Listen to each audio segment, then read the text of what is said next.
What's up, you guys? So I'm coming to you today with a review of Love and Hip Hop Hollywood. This is the life. This is the life. This is the life. Okay, you guys. So I actually took notes, and I took notes so that I won't just be rambling about the show. I can get to the key points, what was important in the show, because some of the stuff they really could leave out. Alright. But neither here nor there. Let's get started. Okay, you guys. So first of all, last night's episode was episode 6 of season 5. And it was called Pretty Hurts. So since it was called Pretty Hurts, let's pretty much start with the storyline that gave them the topic of this episode, Pretty Hurts. Okay, so let's start with K. Michelle. First of all, you guys, the episode started off with K. Michelle and Moniece meeting up at the doctor's office. K. Michelle was really just going into her feelings about how bad she hurts, how when she gets out of bed, it hurts her to walk, all because of the illegal butt injections that she had gotten. She really wants to put notice out there for all the young girls and people coming up who wants to be like her and just going to get quick fixes. So the doctor ended up, going over everything and telling her basically that it's stuck. Tissue has grew over it, so we can try to get some of it out, but it's really impossible for us to get all of it out.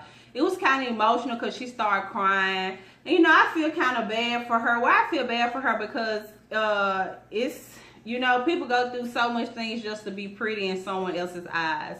And it's easy for people to say, if you don't like yourself, ain't nobody gonna love you. Do y'all know how many people really don't love themselves, who really have a problem with themselves? Most of the most perfect women have problems with themselves and think something's wrong with themselves. That's why they go get all these plastic surgeries and stuff like that. Now, I'm all for improving, doing whatever you want, but I think you should do it under a doctor that hopefully things can be safe, because even people that go to these plastic surgery doctors, how many stories have you heard of girls that's actually going into a real office, a real doctor to get a Brazilian butt lift and she dead? So many. So, we kind of put ourselves on our lives on the risk just, to look good.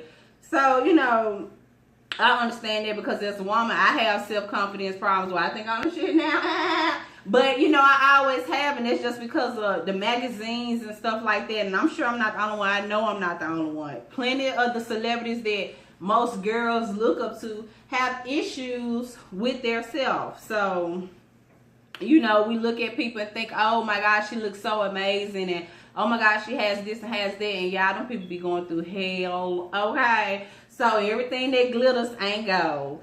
Anyway, so eventually it showed her surgery. They actually showed her surgery. They actually showed her laying on the table. They actually showed her ass. Or, it's one thing when you see her on stage and on her videos with her booty and stuff. But when she was laying on that table and flipped over, y'all, her ass was so damn big, which ain't no wrong with it because I got a big ass too. But what I'm saying, I'm a bigger girl. She's like a size 2 in the waist and has the ass of a woman who's like a size 24 or 20 or 18. You know what I'm saying? That's a lot of weight to be carrying on such a small frame. So when you guys are getting your surgeries, maybe that's something you should think about. Maybe getting something that's proportionate to your body. Maybe they will call, like again, go to a real doctor. Even with that, things can happen. But if you get stuff probably more proportionate to your size, maybe you won't go through so many problems. I'm not sure. I'm pretty sure most of her problem is because she got illegal butt injections. Whatever they put in her, it just wasn't right and it wasn't good. So she had her surgery. They actually showed cutting her butt open. They actually showed going there, taking the stuff off. And I love stuff like that. I love all the botched and stuff episodes. I love that type of stuff. So I was here for it, honey. But anyway, after the surgery, her and Moniece met up again. And she really told how Moniece has been the only friend that's there for her. Which it looks like it because through the whole episode, the only scene Moniece got was with K. Michelle, and the only scene K. Michelle got was with Moniece besides at the doctor. But, Moniece said that she had went through some things too with her breast, so she understands. But while talking to, K. Michelle, when she came to her house to visit her, K. Michelle showed her scars and stuff like that, and she really just broke down crying, and I felt her pain in that moment, because here you go, you have this woman that has so much talent. Okay, let's just be real. Forget her attitude, forget where she came from, forget how she talking, everything. Her talent, she got vocals, boo. Okay, she really has vocals. She really has some good songs out there, some great songs out there. And that alone was not enough for her to be who she is. It took for her to get 1,000,001 injections or whatnot, and change this about herself, and change that, and change that, and change that. You know, not saying that she probably would not have blown up. I don't know. But it just shows you that she went through all that stuff to be pretty. And then when she thought she was pretty, her body started breaking down from the stuff that she had. And now everything that she thought about her that made her pretty, which was her big butt, her voluptuous butt, that's what makes me stand out in her head, you know. So now that that's gone, it's like, damn, her damn world crush. Like, who cares? And it's like she was just really in pain. And I understood her. I felt sorry for her. But, you know, y'all, word to the wise. Like I said, once again, I'm saying for the last time, go to somebody professional. And once again, even then, you might have problems. Okay, it's just, you know, it's... But anyway... So she started going on about how she's upset with her friends that she paid people bills and she got people famous and no one is there for her. So I'm thinking this is around the time when she did all them rants on her social media platforms about her friends, and they was going back and forth and back and forth. So, you know, I understand, but at the same time, people have their own lives. People will be wanting you to just drop everything in your life and run to them, you know, as if you don't have a life. I agree that it was kind of messed up. Wasn't nobody there but Moniece. And honestly, I didn't even know her and Moniece was friends. So that's the messed up thing. Like, I didn't see anybody else that, you know, she normally hangs with and stuff. And, you know, I didn't even see a man. So, okay, we're going to move along from that one. Okay, now we're going to talk about Apple. So, first, Apple and Lyrica meet up at the, oh, yeah. I'm all type of underdressed around here. Scene basically came on with her and Lyrica meeting up at the dance studio so she can finally show Lyrica how to twerk. They talked about the big blowout that happened at the showcase. Really, the talent show. To me, it's like a little high school talent show. Ain't no damn showcase. Ain't that many damn showcase for people that I ain't never heard of. That's a damn talent show. Bottom line. So, they talked about what happened at the talent show between Lil Britney and Rockstar. And that's when Lyrica really let Apple know her past with Rockstar and why him and A1 had a beef. Because she used to work with Rockstar musically, and when she got with A1, she cut off all ties with everyone and just started making music with her husband. And some people had a problem with that. They went on from that to talk about April. Why do I keep calling that girl April, y'all? Apple and her daddy. Apple just met her daddy a few years ago, and she's now trying to start a relationship with him. And it got emotional for a second. She started crying because she was explaining the fact she doesn't understand how he could raise 4 other kids differently, be in their life constantly and continuously, but left her alone. So that caused a lot of pain for her.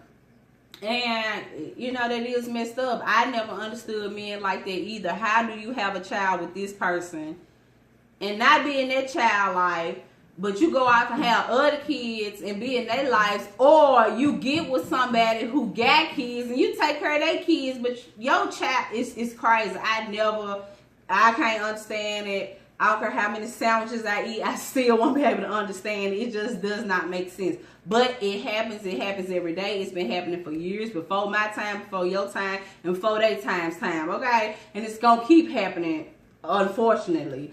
But later on in the episode, she ended up meeting up with her dad and having a conversation with him, and she really opened up about how she felt. And she told him, you know, I was in the foster systems. Why didn't you come get me? He was like, I didn't know you was in the foster systems. If you would have just called me, I would have came. But yeah. I had my father in my life. But for the people who didn't, that type of stuff like that. And when growing up where I grew up and stuff like that, a lot of my friends didn't have their fathers in their life, or didn't have their mothers in their life, or their mother was sprung out on drugs, dad was sprung out on drugs, or different type of stuff like that. But to know that you was good and well, and you over here raising other kids, I cannot understand it. And for the simple fact, when a grown man comes back to the children years later and be like, well, if you would have called me, how they gonna know to call you? They are kids, like it. Y'all. Anyway, he seems like he's trying to be in her life and she's trying to be in his.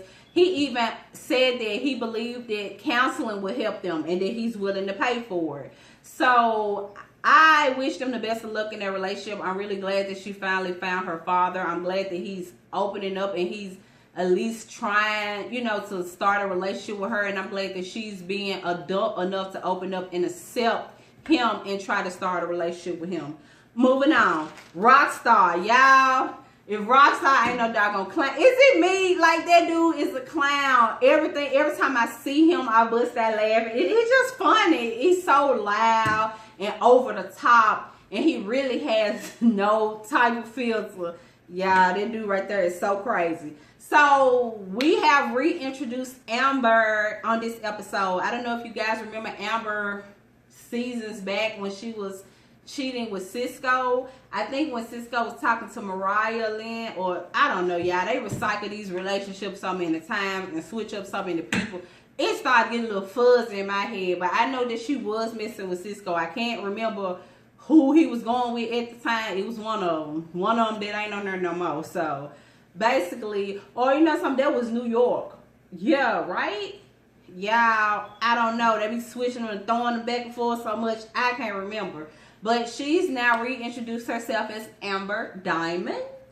And she's trying to get her music career started. Problem is, she can't sing, okay? Now, I'm sure maybe she really can sing. Maybe it's just a fake storyline, like a lot of these storylines. But if that's how that girl really singing, it's sad and it's a shame. So basically, they met up at a lunch place, and she brought in her momager, aka her mom, and her manager. And y'all, her mama look good as hell. She older, but they look like sisters. She really look good, and I gotta give props where props due. Mama look good, okay? So mama came in strictly speaking business, talking business. I ain't got time for the small talk or the chit chats. It's all business. And she instantly asked him, how much it gonna take? And he was like 100 G's and all this. So she just pulled out 20 G's, you know what I'm saying, 20 racks out of her purse and gave it to him. And he was like, okay, this is what we doing. Start talking, doing all that corny stuff. I caught myself on that one.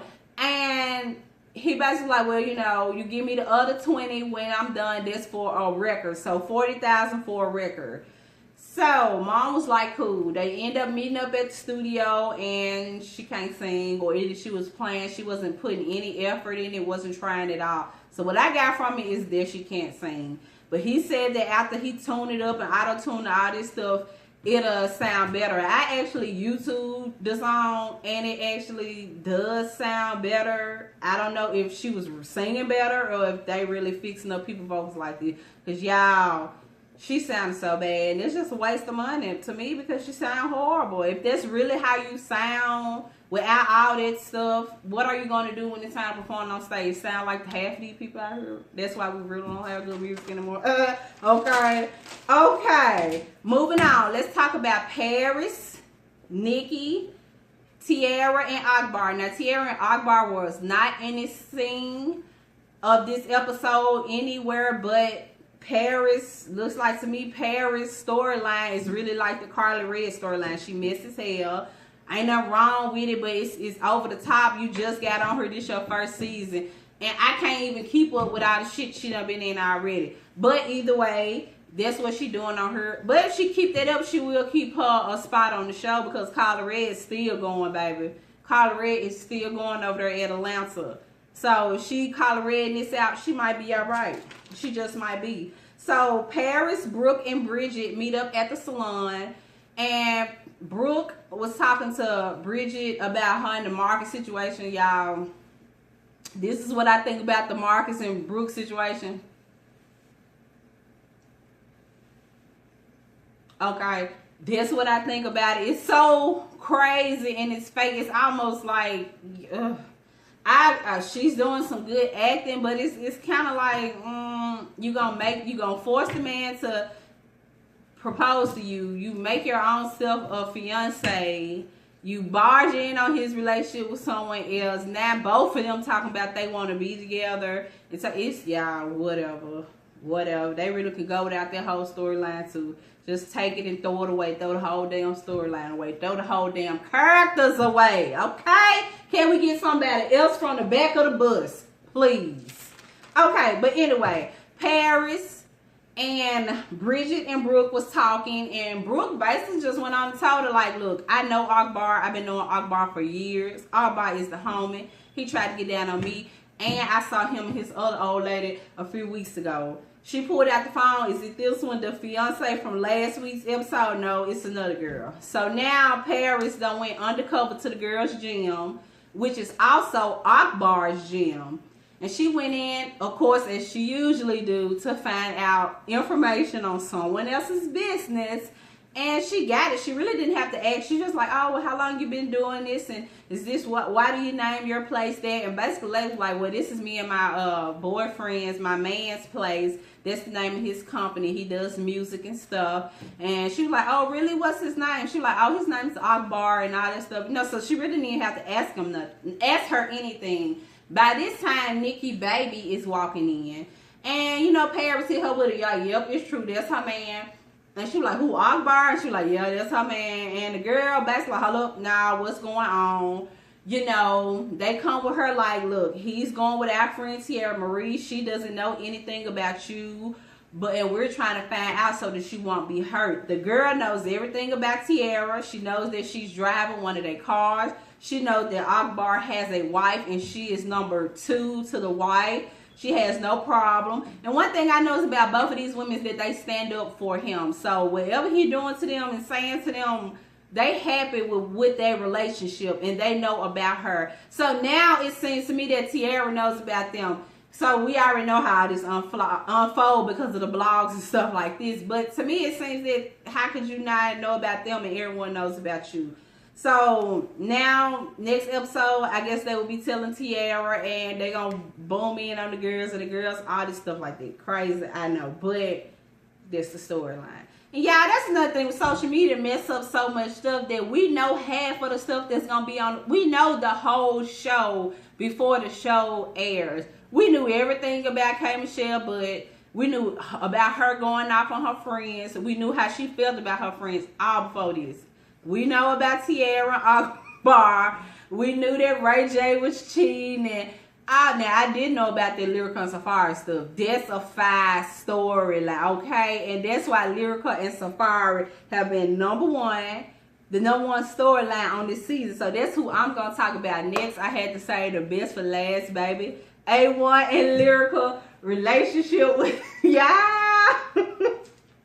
I think her and Safari did it. That's just me. I don't know. I just think so. Like, yeah. That's just what I think. But anyway, so Lyrica meets up with A1. She had been telling him that she had something to tell him for, you know, a few days, and he finally went over there and met up with her. And she told him that they are having a baby. She also said that she did not smash the homie, and there was a lie created by K. Michelle. So they worked things out. She said that she missed him. He said that he missed her. They love each other, and she wanted him back home. So they decided to plan a dinner with his family and her mom to basically break the news that we are not getting the divorce. We are staying together, and on top of that, we are having a baby. So that's when they changed her solo screen time, and you can actually see that she was pregnant. You can see her baby bump. Oh, she was so pretty. I just love pregnant people and babies. I just really do. She was so cute. Oh, you can see her little pudge and everything. Oh, look at Lyrica. She's gonna become a mom. Oh my God, that is just so sweet to me, and I'm happy for them. I hope everything works out with them, whether she smashed the home or not. They are married, and she's pregnant, so, you know. Anyway, so they walk into the dinner, and the mom's sitting here, the brother's in the middle, and his wife is right here. Mom got on this Fox Fox Locks wig, a fire red Fox Locks wig or something like that. So she all jazzed up with her red and everything. The sister, I think she had on blue or whatnot. And I don't know what the brother had on. And basically, A1 and Lyrica walk in, and off top, he was like, oh, what's she doing here? The brother-in-law, what's she doing here?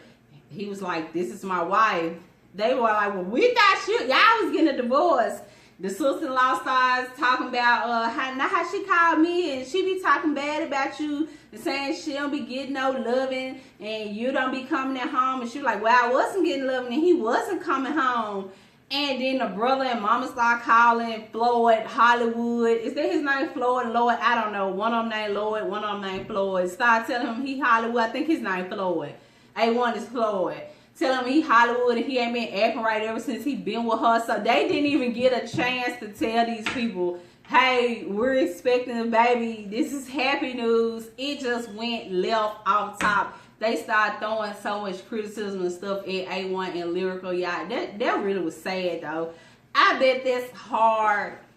You in a relationship and his family don't like her family don't like them, and it's like usually maybe you could be lucky and somebody like somebody, you know, but on both sides of their fence it's just bumping heads. So they basically start going over this, that, and the other, this, that, and the other. Now everybody yelling at each other, it's going back and forth. You called me, you said he don't give you no love. You need to divorce her. You acting Hollywood, Floyd. And all stuff like that. Here comes Lyrica G. What goes around, comes back around.